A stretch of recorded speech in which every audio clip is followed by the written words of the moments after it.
Chapter 6: The Forces of Love, Eros, and Sex.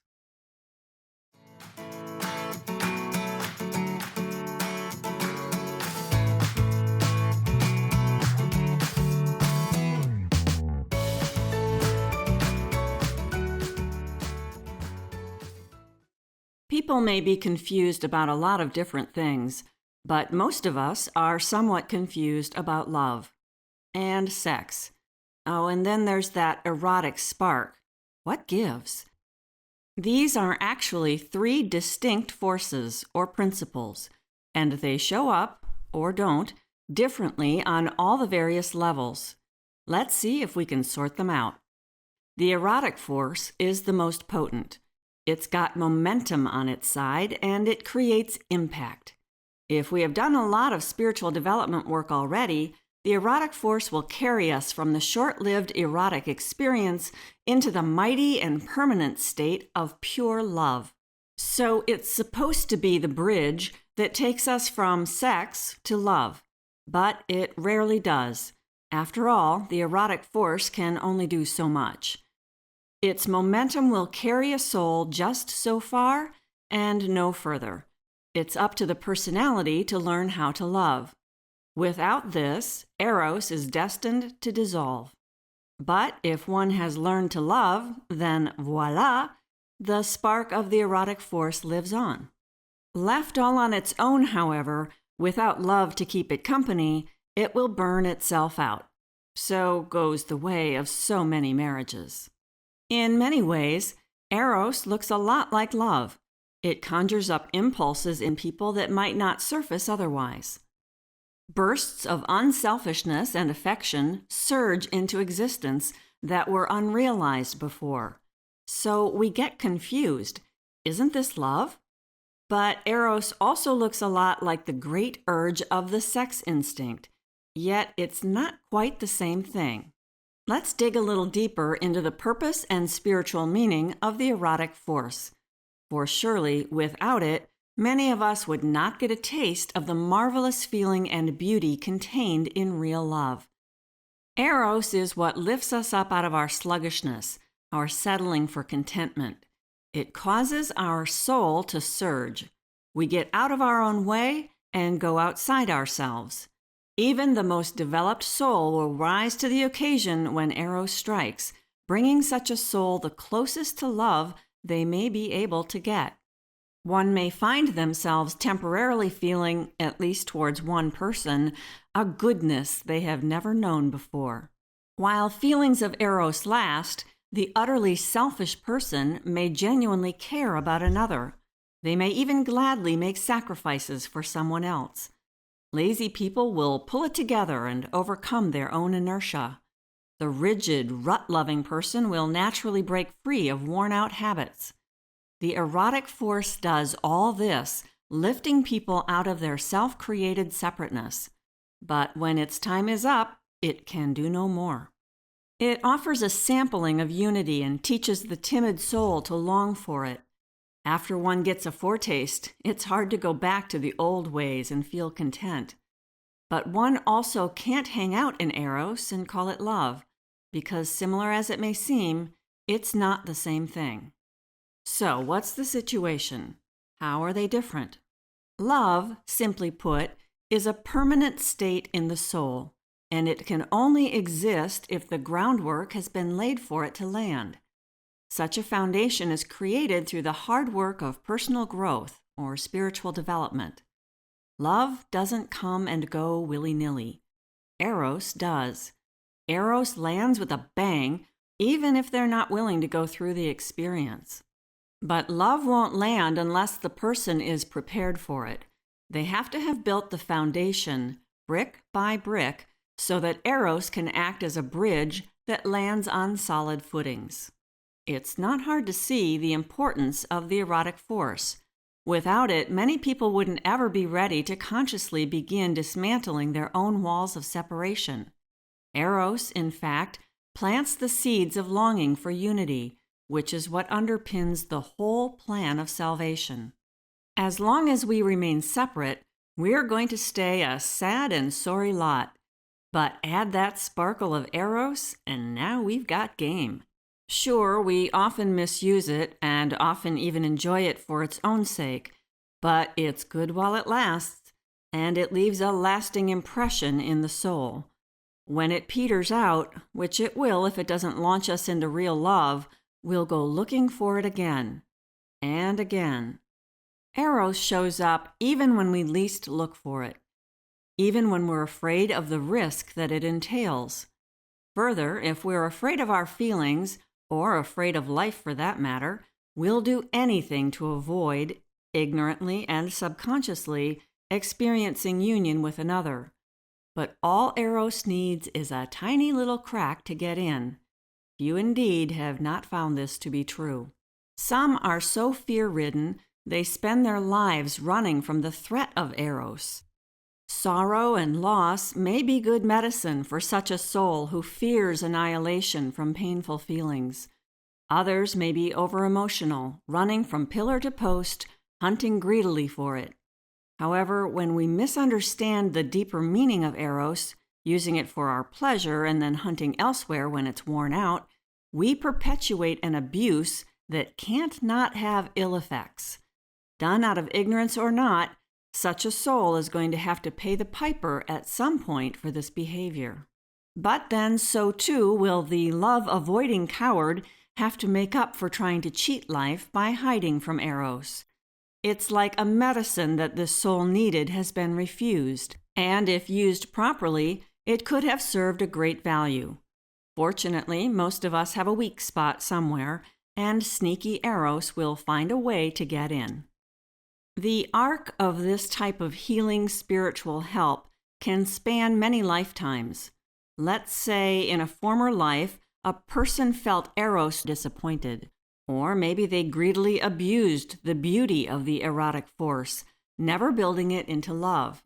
Either way, this person decided to be more careful. But being a tad rigid and stringent, they went about things in a too extreme way. In their next incarnation, circumstances are going to need to balance things out.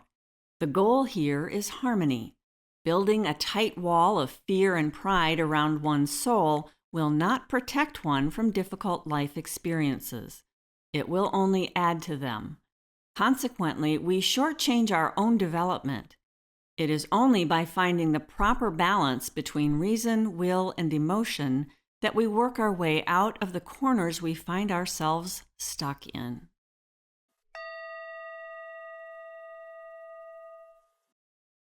The erotic force often cozies up to the sexual urge, but it doesn't always have to go that way. The three forces of love, Eros, and sex can appear independently, or maybe two will commingle. Like Eros might mix it up with sex, or Eros may combine together with love, to the extent the soul is able to love.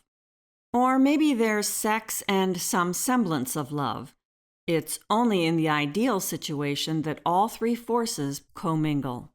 On any level of existence, the sex force is the creative agent. In the highest spheres, the sex force is credited with creating spiritual life and spiritual ideas. On lower planes, like the one we're living on here on Earth, the sex force creates the shell or vehicle for a being to live in, while we're passing through.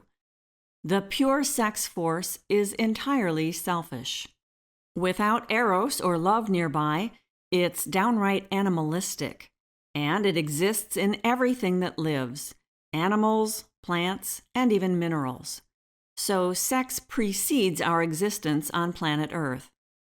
Eros arrives at the point we are incarnated as human beings. Pure love is what we find in the higher spiritual realms. There, all three blend in a lovely union. They are refined and become less and less selfish. That doesn't mean we shouldn't shoot for some love-Eros-sex harmony here at home, but there will be challenges.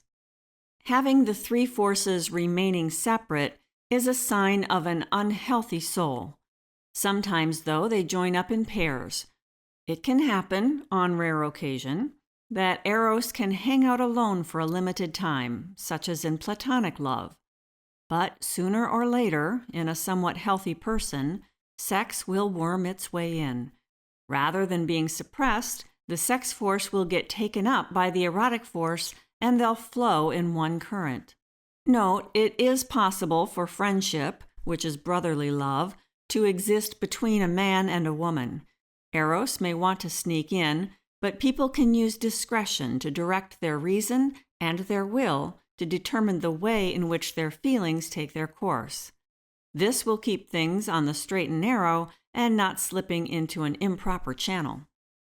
Another frequent medley, especially in long-standing relationships, is the mixture of genuine love with sex, but Eros is nowhere to be found.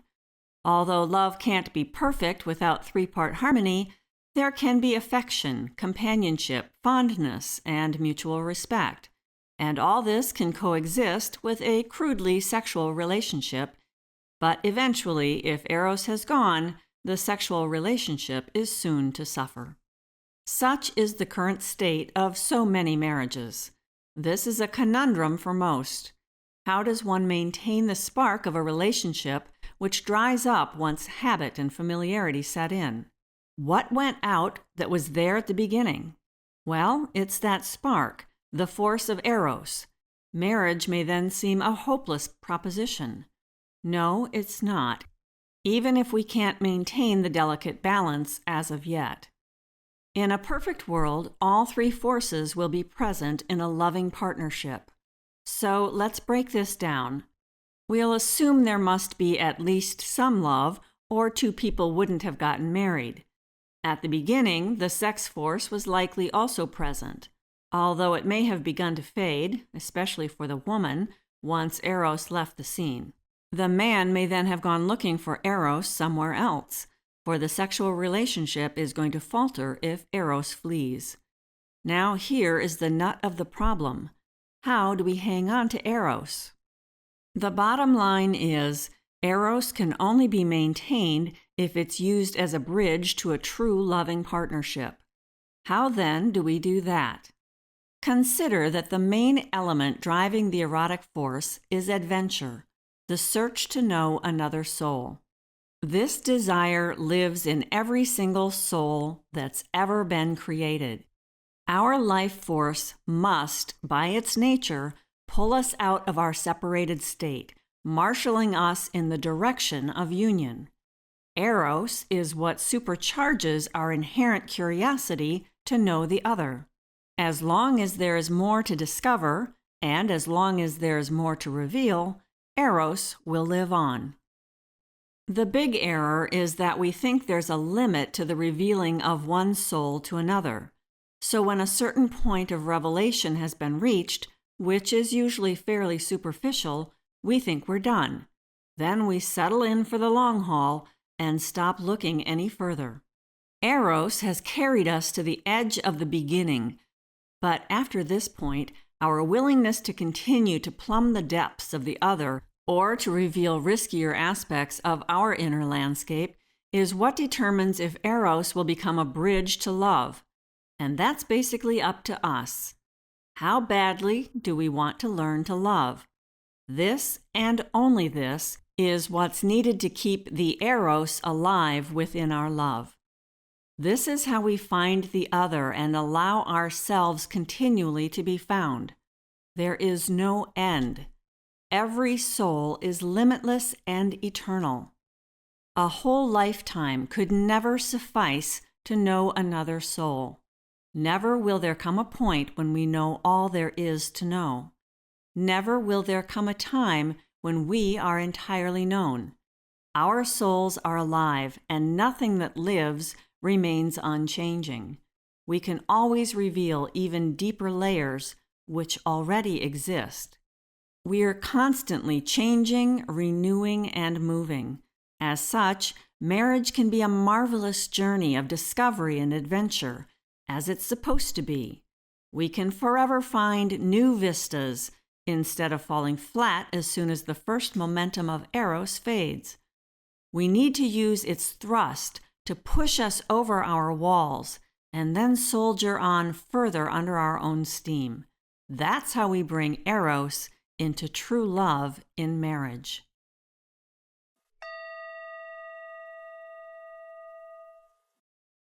Marriage is not some man-made contrivance.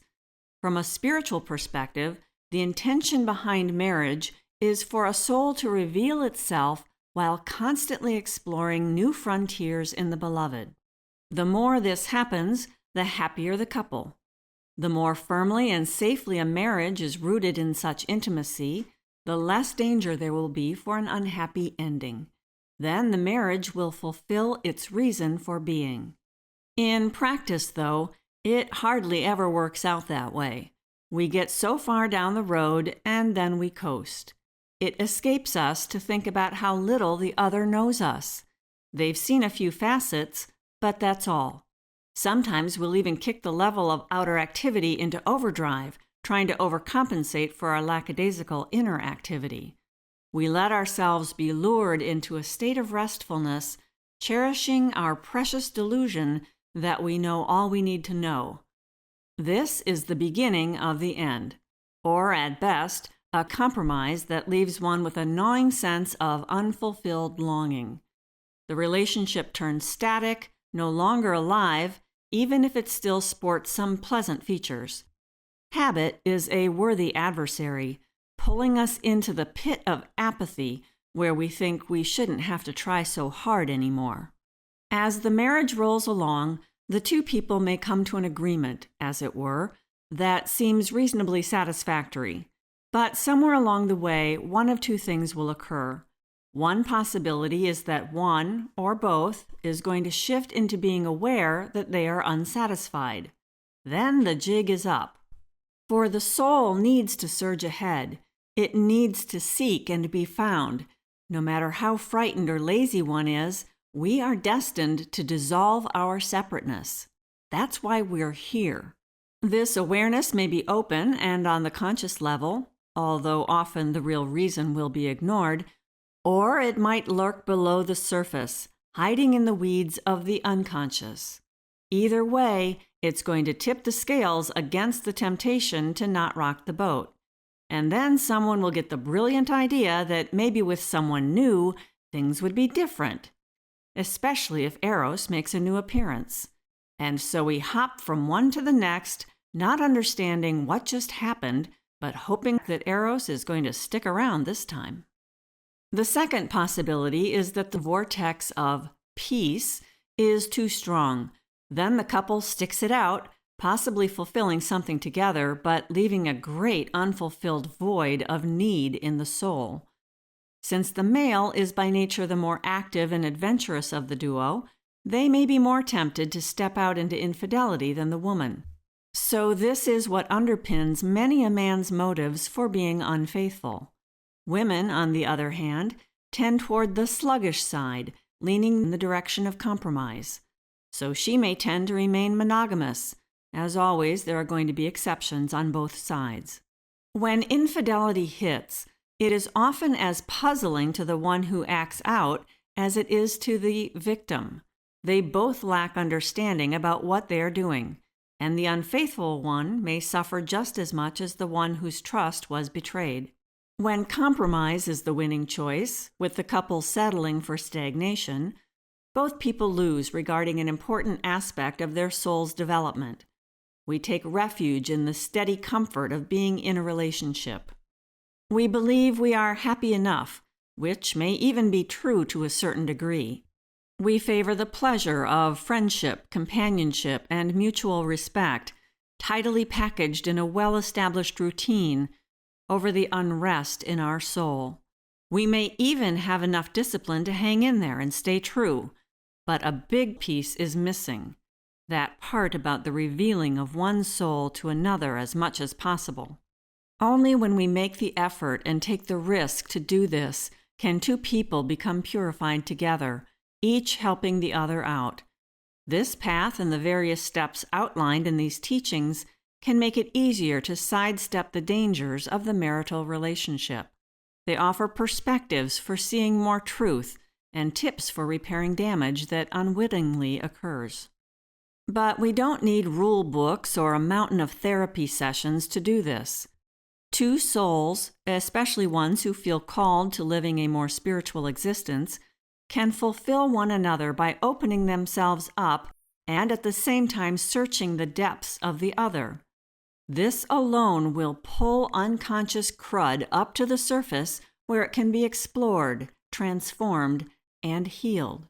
Then the life spark will stay alive. Then the relationship will never stagnate.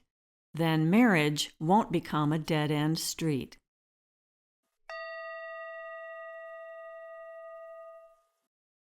So that's the way to keep the spark alive. That's how to maintain Eros, that elusive, vibrating life force, and transform it into true love. We have to put away our pride and let ourselves be naked, really naked, in the eyes of the other. We have to take off our masks. Then our love will flourish. We'll have no desire to look elsewhere. We'll be continually amazed at what we find. Our marriage, in its truest sense, will be the glory it's intended to be. We're going to have to step outside the four walls of our separateness to have this. We're also often torn inside, because for many, we're going to need to look at marriage as more than a means to avoid being alone. We can face ourselves now, or wait for another lifetime. The view will be the same. If we find ourselves alone at this point in time, we may want to consider how our wrong concepts have brought us here. We can repair the damage by using the light of truth. Like maybe we're too afraid to embark on such a journey. By being with this realization, our fears may lessen so we become willing to take on such a great adventurous journey with another. It all depends on us. As we become ready to share the gift of ourselves with another, so will we be ready to receive such a gift from our partner. This is going to require a certain level of maturity. If it's there, we're going to intuitively choose the right partner, one who is also ready and willing. If we pick an unwilling partner, we're choosing from our own hidden fears about heading down this road. We're like magnets, attracting what meets us right where we're at. And at some level, we know this. Whether or not people are ready for all this doesn't change the idea here, or the ideal. Until then, we have to make the best of it. Maybe the best we can do today is understand why we don't have what our heart yearns for. That alone may take us a giant step closer to the truth. Keep in mind, the truth lives inside us. Answers come from within, even if what we discover tells us more about our fears, unwillingness, or ignorance of the facts. If we search, we will know. Also know this: the erotic principle is on our side. It gives us a boost if we're feeling unprepared for the love experience. We call it falling in love or romance. But true love is going to demand a bit more from us. Let's not fall short at physical revelation, which is easy for many. After that, we often clam up emotionally, and then when Eros leaves, we lock and bolt the door. That's when our troubles begin.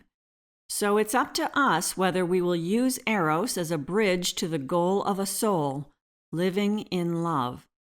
It all depends on our courage, our humility, and our willingness to reveal ourselves. Nothing is being withheld from us. It's all right there for the taking.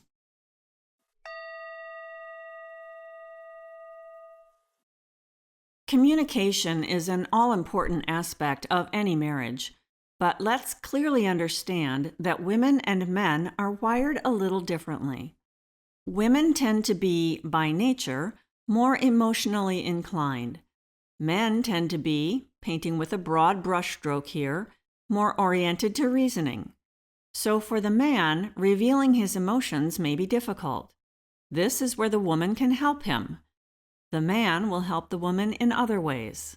The mistake we make is in thinking the only way to reveal ourselves is by talking. Yes, that's one means for expressing certain facets, but that's all it is. It's not by talking that we find and reveal ourselves, although this is included. Moreover, It's in the way we show up, in our being. It's in our whole basic attitude. By being stronger emotionally, it may be easier for the woman to muster the courage to reach in and touch the deepest core of longing that also exists in the man. Using her intuition, she can reach that part of her partner. And if he is mature, he will respond. He must respond, which means there may be a conversation. Or not. But the ability to speak about things is not the determining factor. We want to become flexible enough to use all of the faculties God has given us. Once a mutual willingness is established, it doesn't matter who takes the lead. Whoever starts, a time will come when the other also leads and helps. In a healthy relationship, there will be alternation and constant change. At any given time, the stronger one will help the other find liberation. One shouldn't wait for the other to start. Whoever is more mature and courageous at a particular instant should dive in. This will help raise the maturity of the other, which may then surpass their own. The helper becomes the helped. The liberator becomes the one who is freed. We may believe the pinnacle of all revelation is to reveal ourselves to God, and it is sort of the same thing. But before we can let God see us, we have to figure out how to let another human being see us. And when we do this, God sees us too.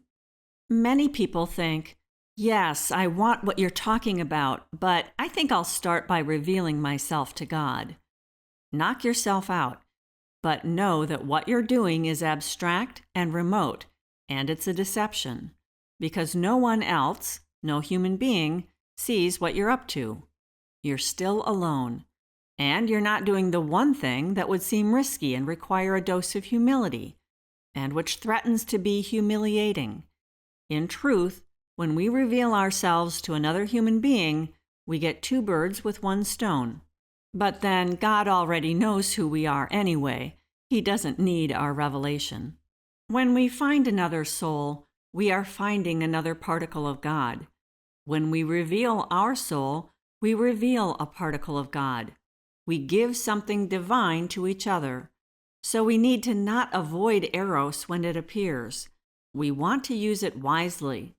Then God will guide us, allowing us to make the best of helping each other along the way. That's what true love is about.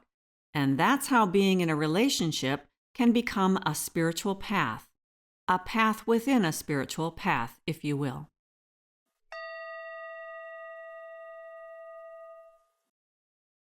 So, does this relationship stuff, by definition, need to be a one-on-one proposition? Indeed, it does. And when we think otherwise, we're kidding ourselves.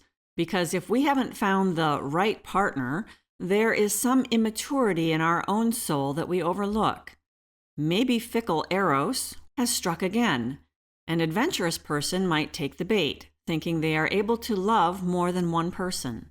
In cases like this, what's going on is that a person is always revealing themselves, but only going so far, no further.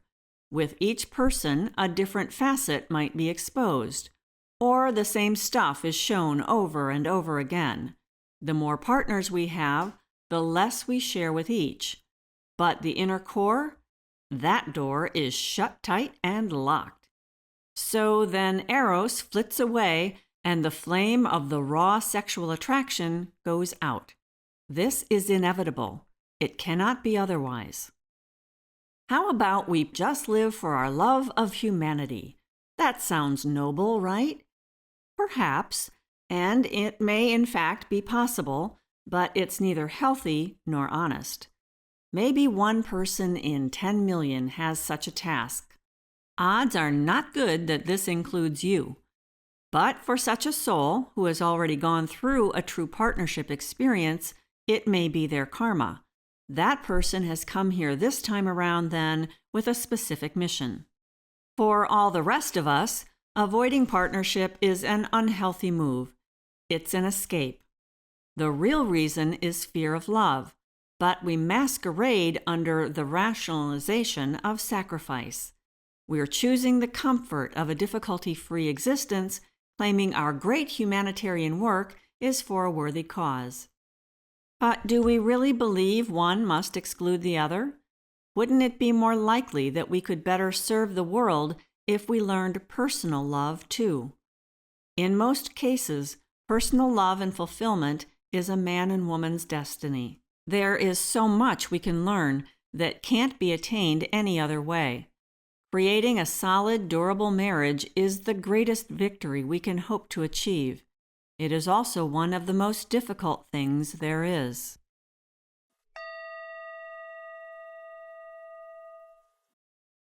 Celibacy is another strategy in some religions. But as with everything else, there is human error in every religion. One common misnomer is that anything pertaining to sex is sinful. It's true that when sexuality is separated from love, it is more selfish, but it's also true that the sex instinct is present in the infant. So we can use the word sinful to describe anything that arises without love, but nothing that is coupled with love is wrong or sinful. In fact, no such thing as a force, principle, or idea can in itself be sinful, including sex. For the child, then, who is naturally immature, the sex drive will at first manifest selfishly. As the personality harmoniously grows and matures, the sexual forces will merge with the love forces. Until this happens, sex may be viewed as sinful. This is why we have so often kept it in hiding. As such, this part of a person's being can't grow up, because nothing that is kept hidden can grow. As a result, there are a lot of adults walking around for whom sex remains childish and separated from love. Sex, then, is selfish, raw, and animalistic. So that confirms it, sex is sinful. See the error? So then the belief that a truly spiritual person should abstain from sex is equally off base. This split between sex and love can have people suffering from a bad conscience whenever the sexual urge arises. But then such a person is unable to handle sexual feelings with the one they really love. Extrapolate this out a bit and we can see where the notion stems from that says you can't find and love God when you respond to the urge for sex. But this is all wrong. We can't kill off something that is alive. We can only hide it, but then it is going to come out sideways in more hurtful ways. Rarely does the sublimation of the sex force make the creative force unfold in another area.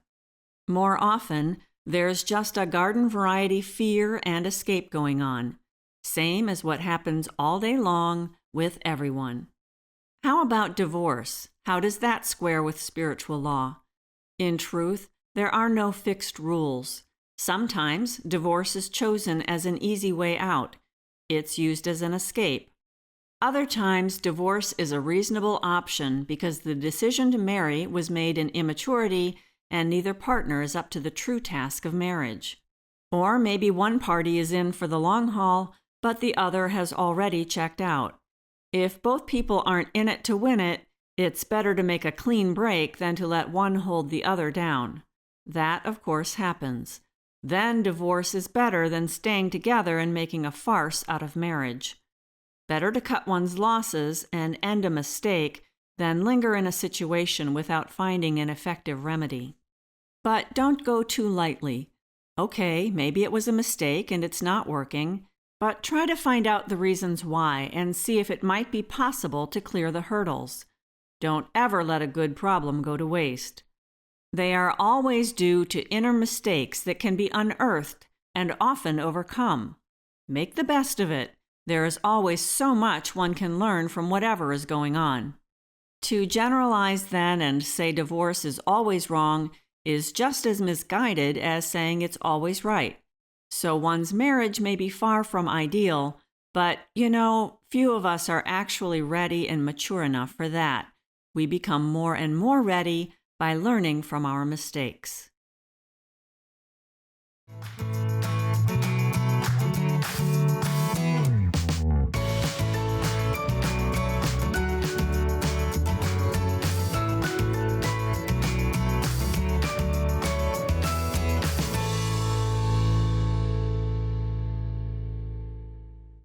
This work is copyrighted by Jill Ree, founder and manager of Finesse LLC. All rights reserved.